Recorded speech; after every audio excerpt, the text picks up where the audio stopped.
Od 30. do 31. maja ove godine, nakon 10-godišnje pauze, održava se 12. gastroenterološka konferencija koja je prije bila tradicija. Nadam se da će i sada biti ponovno tradicija. Glavni organizator udruženja gastroenterologa Bosne i Hercegovine, a ove godine imamo veliku sreću da su nam suorganizatori Američko društvo gastroenterologa i Europsko društvo gastroenterologa, gdje su nam i izvršni predsjednici tih udruženja sa nama, gdje će ovdje nama prezentirati svoja predavanja i live endoskopiju. Također se ovo održava pod pokroviteljstvom Evropskog udruženja, gdje nam je tu predsjednik i edukacijskog komiteta i predsjednik sekcije mladih za Evropsko udruženje gastroenterologa, tako da smo zaista sretni. Ostali predavači su najjači gastroenterolozi zaista iz regije, iz Bosne i Hercegovine, iz Srbije, iz Hrvatske, Slovenije, susjednih zemalja, ali nadam se da smo se zaista pozicionirali kao vodeći gastroenterološki centar u regiji. Danas je hit artificial intelligence, ona budućnost, jednostavno što nas čeka.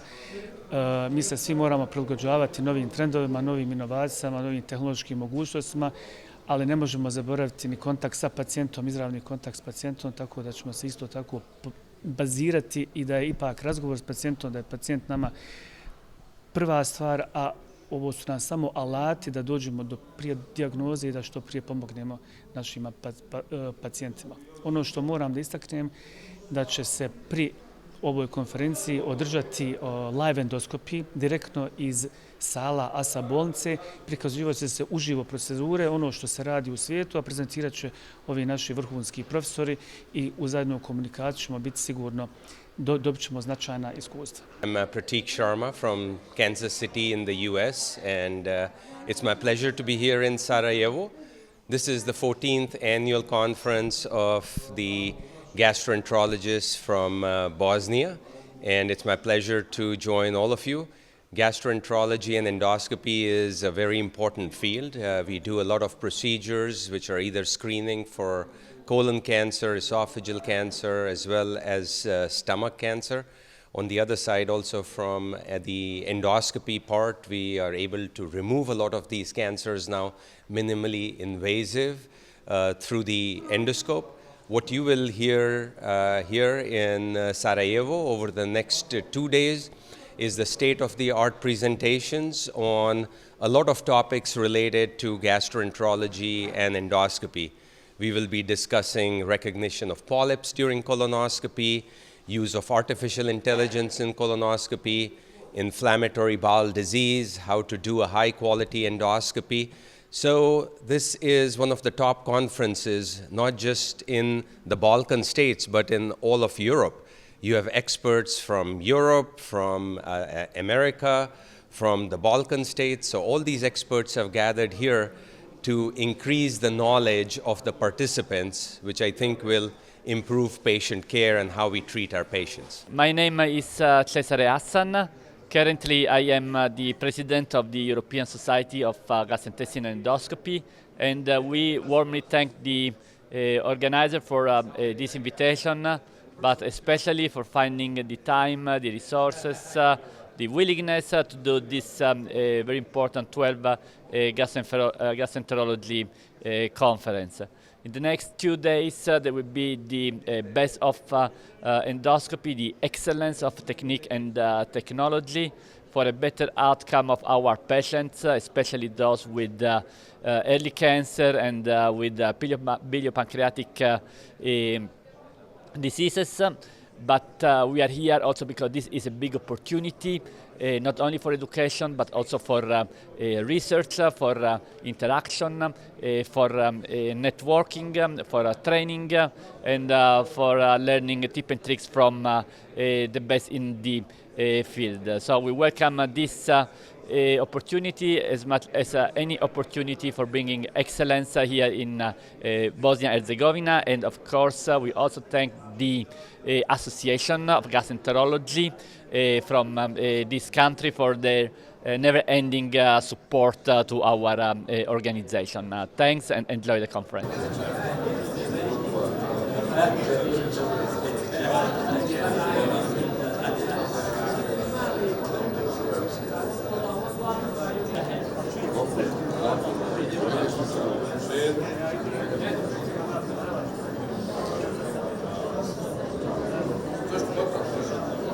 quite good, quite well.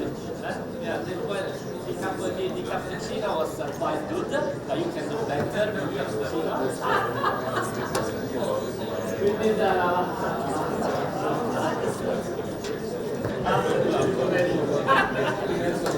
exactly. And you do tips and that's all. Exactly, yeah.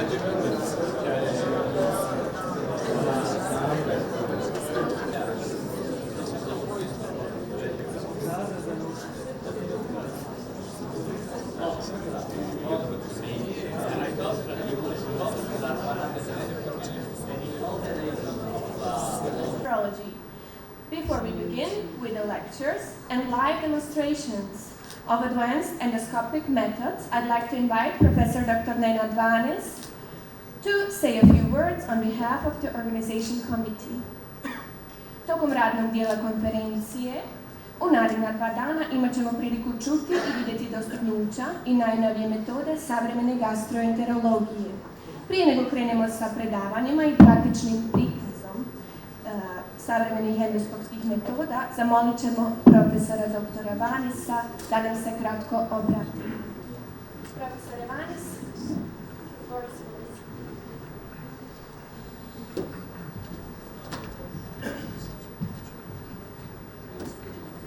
not only as a professional, but as a community bound by sharing knowledge, responsibility, and gratitude.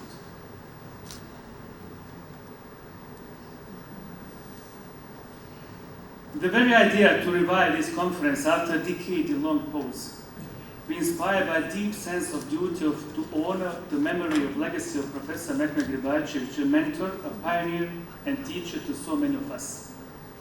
As a member of the organizing committee, we felt a profound responsibility to ensure President of the European Society of Gastroenterology and Endoscopy, Cesare Hassan, President of the Eco-European Crohn and Colitis Organization, Fernando Magro, whose presence elevated this event beyond our expectation. Your trust and partnership honor us, and we are sincerely grateful. We also extend our appreciation to all international and regional guests, colleagues, and collaborators whose participation transforming this conference into a truly global platform. And indeed, for own future as a patient, we are proud to present a new initiative, a young gastroenterology session. This platform is designed to bring together the next generation of gastroenterologists from across the region, encouraging exchange, mentorship, and cultivation of excellence that will carry us forward. Recognizing the importance of education and growing need for intensive endoscopic training in our medical system. More on the practical application of artificial intelligence in gastroenterology will be presented as a part of our state-of-the-art lecture during the conference. Both as experienced gastroenterologists must assume the responsibility of guiding our young colleague in the proper use of artificial intelligence in medicine. We should endorse the utilization of artificial... Interesantno, zadnji kongres bivše države bio je ovdje u ovom hotelu u ovo doba 1988. godine. Zadnja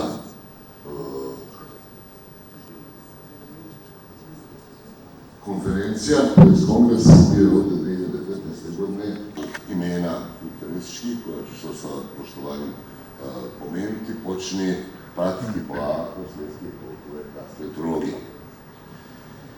Blaga ekspanzija sa uvođenjem endoskopskih procedura počela je od 1950. godine nabavljanjem rigidnih endoskopa i početkom rada rigidne endoskopije u Sarajevu i u Tuzli kao tadašnjim, da tako kažem, pionirima u gastroenterologiji počinju da se rade procedure i počinje da taj tretman urgentnih stanja u gastroenterologiji koji je bio prije pod kirurzima polako prolazi u gastroenterologiju. Akademika profesora Zelena, kojeg sam vidio tu, koji je pionir u tim procedurama i, dakle, njegov vrhunski akademski rad je zabilježen u svim pristupu i svim radima koje je objavljivao i koje objavljuje radio. Također, 2005. godine mi smo počeli da radimo sa Padovom oko pripremne transplantacije jetre i imali smo odličnu saradnju, ali mislim da je Tuzla prva tu radila i da je Tuzla i ovaj tu učestan. Prvi put počeli da radi pripremne transplantacije, kratke pacijente i tako dalje i tako dalje. Tu su uvaženi kolega Jovanović i naša draga predsjednica Mirela. Ne mogu sada postaviti da preskočim, da se vratim. Nakon osnivanja medicinskog fakulteta dolazi do ozbiljnih koraka u razvoju gastroenterologije u Mostaru. 1983. godine uvedena Endoscopija, pioniri dr. Sredić, dr. Martinović, dr. Nikolić, naprednije procedure od 2009. godine, prvi RCP 2014. godine i ostale terapijske endoskopske intervencije. Dakle, realno, dolaskom uvaženog profesora Trgovića koji je pozvao Bihać, kantonalna bolnica i prof. Ljubljankić, od 1980. godine počelo se raditi. Endoskopija se uvodi u okviru internog odjeljenja. Također, trenjer, gdje sam uvažen kolegu Darcu, također da se bavi početkom 21. vijeka ovih godina gastroenterologijom interventnom. Bijeljina, bolnica Sveti Vračevi, tokom 2000. godine počne raditi endoskopije i krećemo u, opet kažem, ekspanziju i želimo naravno da to ide svojim tokom. Regionalne sastanke ovih drugih mjesta po Bosni i Hercegovini, da razvijemo svijest od ljekara, liječnika opće prakse ili obiteljske medicine o helikobakteru, prevenciji kolore, vrlo jedan uređen sistem, oni će nam to objasniti, to je jako interesantno i vrlo uspješno i vrlo odzivljivo, da tako kažem. Trudili smo se da u periodu proizvedemo što više kadrova kompetentnih, relevantnih, znanstveno utemeljenih. Naravno, 1985. godine je uvedena su specijalizacija iz gastroenterologije, a 2011. godine smo uveli specijalizaciju usmjerenu iz gastroenterologije, identični program kao što imaju zemlje Evropske unije. Članstvo u mnogobrojnim organizacijama, američkim, Evropske unije, dakle sve što je ovako, trudimo se da pratimo i to funkcionira do dana današnje i još jednom želim da se zahvalim svim ljudima i dakle, ovoj našoj predsjednici da nam zaželim dobru sreću u budućem radu. Privatna gastroenterološka praksa do 1990. godine, dakle u periodu prošlog doba i dalje. Još jednom želim da vas pozdravim, želim da se zahvalim za vaše dolasku i da razmijenimo mišljenja danas i da se iskorigira ono što je dobro i dakle što bi trebalo biti bolje. A sada bi zamolio profesora Štabuca, profesora Štijenovića, profesora Ivanovića da zauzmu svoje mjesto u radnom predsjedništvu i da počnemo sa prvom sesijom. Izvolite. Pokušaj da se nastavi dobra tradicija i da pohvalim organizatore i naše domaćine na celoj organizaciji i ovom ambijentu i ja mislim da nam je svima više nego drago što smo ponovo u Sarajevu, sada već evo posle 10 godina. I molim jedan aplauz za announced two presidents. I really do not remember the last meeting when we had both presidents from both sides of the pond. So our first speaker is Professor Pratik Sharma, a known expert in in general gastroenterology, but recognized as an expert in Barrett's esophagus. From the president is that to look in the future, and I think today we will look in the future listening to what's new in artificial intelligence and how we can incorporate this in everyday work. Professor Sharma, please. A great day yesterday with the opening ceremony as well as with the dinner. So we'll start talking about the use of AI in endoscopy and why should we be considering it, and specifically for endoscopy for screening and surveillance. And I think it's important to just step back to look at the majority of the times when we are doing two leading cause of mortality or death worldwide. Recently, there has been an increase, about 22% in the rate of GI cancers globally, and 4.5 million deaths from gastrointestinal cancers that happen every year. So it is not a problem just of the Western world. You will see very soon, right after this, I will be at the hospital to demonstrate a case for Barrett's esophagus, gastric intestinal metaplasia, and of course colorectal polyps. And so these are lesions that we are trying to detect during our endoscopic procedures. If you step back and also look at what are our current challenges of traditional endoscopy. Endoscopy, it will give you this image. So I'm already using AI in my presentation, so it's already here. So if you look at what happens with traditional endoscopy, you have a miss rate of gastrointestinal neoplasia. Miss rate for Barrett's esophagus and cancers can be anywhere from 20 to 40%. Stomach cancer, about 10%. And of course, adenoma miss rate can be from by 82%. And in experts, it was 72%. However, it improved the accuracy more in non-expert endoscopists. So AI has the ability to turn everybody into an looking at gastric cancer, and you can see in the blue bar on the top, it's telling you the probability that there's 99% sure, the computer is sure, that this is early gastric cancer.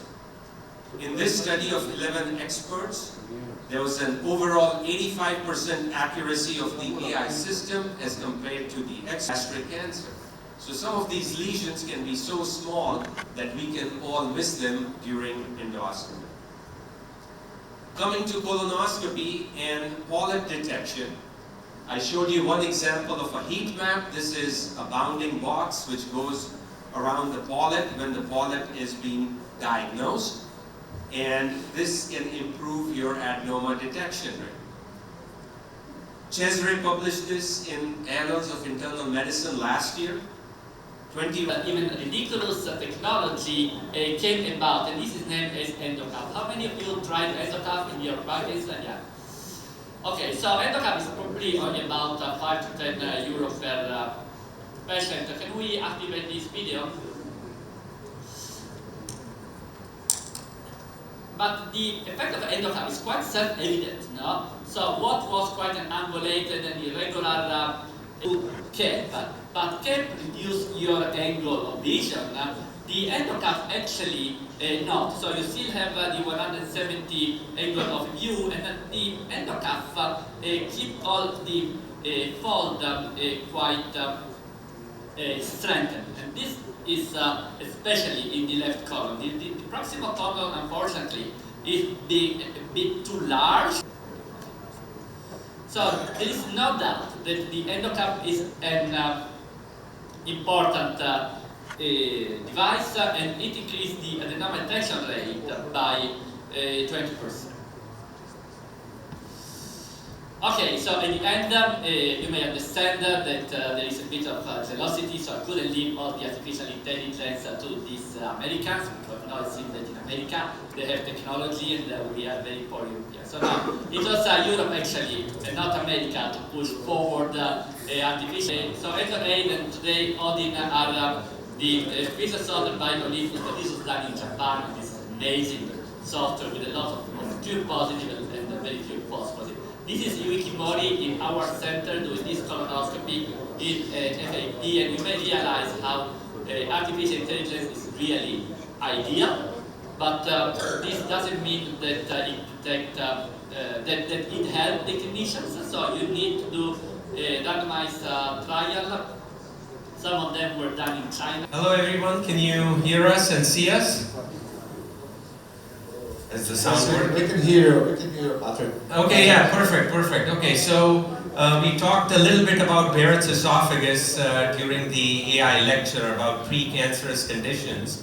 And so here, first, before I start, just wanted to introduce our wonderful team here. We have Leila, who's our anesthesiologist, another Leila, who's the nurse helping, and then Linda in the back, who helped us prepare, everything for the patient who's well sedated. And we are using the Olympus 190 system, and the advantage of this system, number one, is that it's got the high definition endoscope, which is what we need. You can see the screen and the beautiful images, and of course it has the virtual chromoendoscopy from Olympus, which is narrowband imaging. So if you start your inspection or your examination, you should have a very clean view of the endoscope of the lumen. So you can see we have washed the stomach appears clear, and then as we are coming back in the esophagus, we have cleaned the esophagus as well, and we will go a little bit into the different landmarks here very soon. But this is the most critical part of any luminal endoscopy that you do, is to make sure that you have a very clean system there. Linda actually did use, so we used some water, some simethicone before to clean it. So now let's talk about Barrett's endoscopy. First and foremost is to retroflex and to look at the GE junction in a retroflexed view, which is extremely important in all endoscopies, but specifically in patients with Barrett's, because data has shown that about 50% in the distal esophagus or at the GE junction. So you can see here, this is a nice tight fold above there with these flexible endoscopes. Now you can pull up into the hernia sac that we are doing. You can see now that on the retroflexed view, we can actually start seeing a little bit of the Z line or the Z line in the retroflex position. So which is key, is that you look in there and you can move your endoscope very nicely here. These are flexible endoscopes into the G junction, into the hernia sac. Just a little bit, please. Yeah, go ahead. Yeah, fire. Okay, so yes, that's it. So you can wash that area very quickly. You have a very nice view in the retroflex view, so don't afraid to retroflex within the hernia sac. So that is the number one tip that you do. Then you straighten back, and always you do a careful withdrawal, okay?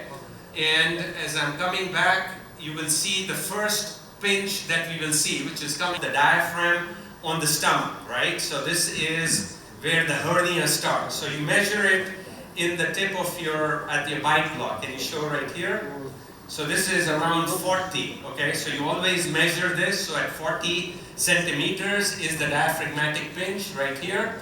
And now I will keep coming back a little until I see the top of the gastric folds which end, okay? And the top of the gastric folds end right here, okay?